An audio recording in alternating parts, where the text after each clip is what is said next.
So we have confirmation that Obito Uchiha is a walking dead man. So the chapter starts off giving us some info that basically Obito, regardless of what, he is not making it out of this. So whether you hate him, whether you love him, whatever the case may be, he is definitely indeed dying after this arc or after this fight. Pretty much he is beyond saving at this particular point, and that's why he said, you know, just let me die after all this. I just want to be able to one last time do something decent and then die. And the reason he said that is because he is going to die, and I'd imagine that's definitely because of a combo between everything that's happened, him having the Jubi ripped out of him, Madara fucking him up, Naruto and Sasuke beating the shit out of him. He has gone through the ringer, so definitely he is going to die one way or another, which in a sense it's kind of like maybe he should have already died. He's being kept around, you know, for plot purposes or whatever, but at the end of the day, at the very least, we know that he is going to die at some given point. Whether that gets you glad, whether that gets you sad, whatever the case may be, it's going to happen. It's inevitable, it's imminent at this particular point. Now, this chapter, definitely, you can see that the pacing slowed down quite a bit. For the most part, the only big progression we had was basically the ending that Sakura and Obito have arrived in the desert area after Naruto's distractions, and they're gonna go save Sasuke. Now, I noticed in this chapter a few different things. First of all, Kishimoto's adding in a lot of classic techniques, like Naruto using the shadow clone jutsu with like tons of them to try to, you know, do a distraction and everything. So you could definitely see that he's trying to give a lot of little homages to earlier events. Like he did sexy jutsu in one of the last chapters, and now in this one he did like the whole combination. And again, that's probably signifying this is probably the final fight, unless of course we get Naruto versus Sasuke after this. But for the most part, as far as a villain goes, I think that this is the last one, the last big brawl, and this is why he's giving all these little, like, oh, remember this technique, remember that. And it's interesting because you can actually tell that Kaguya isn't really necessarily trying to kill. For the most part, she is like, looks like she's almost sad when Black Zetsu was saying, you know, if we don't kill him, we're going to have to go back to square one. And she's like, all right, you know, I'm going to comply. But she really doesn't want to kill. For the most part, it looks like she genuinely just wants chakra. Like, if she's just some obsessed chakra bitch, I don't know if she gets off to chakra. It's like, oh, so much chakra feels so good. Like, why is it that she is so obsessed with chakra to the point where it's like, I don't really want to kill him. I just want the chakra. And you can also see that there was a reference, and this is probably some of the origins of it as well, to Kimimaro when she uses Suicide Ash Bone. For the most part, it looked very similar to Kimimaro and his techniques in his clan,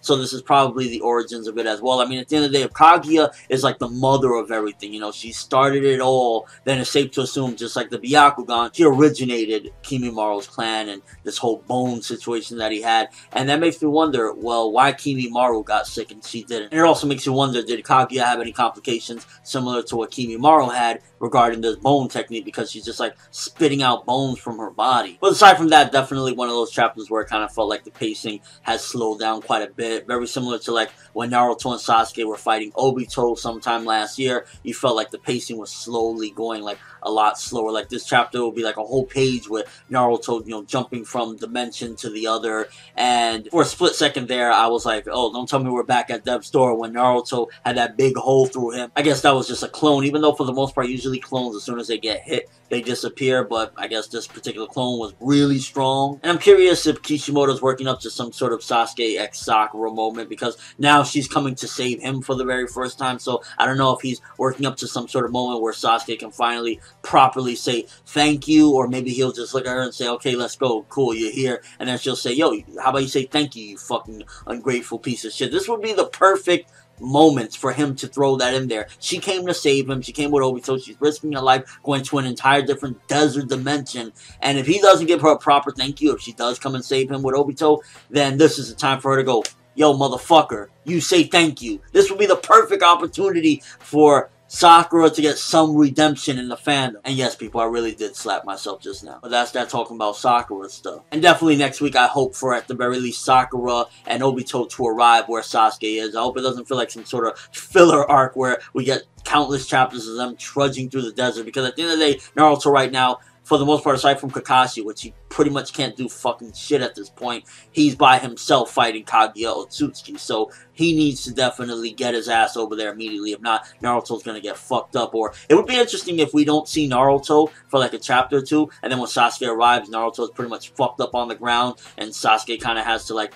there for the most part to fight by himself until Naruto can get healed up again or something. And if Obito's death is imminent at this particular point, when will it happen? It's just making me wonder. Will he be able to suffice enough to survive during the ending of this fight with Kaguya? Like, will he see Kaguya's defeat, or will he die prior to that? Because it's safe to assume at this particular point, I mean, it's more than obvious that he's just staying around for plot purposes, mainly because of his Sharingan that can teleport from one place to another. But at this particular point, I would have felt better if he would have, like, you know, got just completely slaughtered down and he was like just about to die and gave that eye to Kakashi, and then that way at least Kakashi would have been a little bit more powered up and he would have more of a relevant role, because I would much rather have Kakashi being like this relevant leader than Obito. Although, to be fair, as of late, I've softened up a little bit to the character Obito. A lot of people say, you know, you just bash Obito constantly, but to be honest with you, as of right now, 100% for the most part, I honestly just feel really bad for the character. But as a whole, not too much with this chapter. For the most part, we got slight progression, and we got some small references here or there.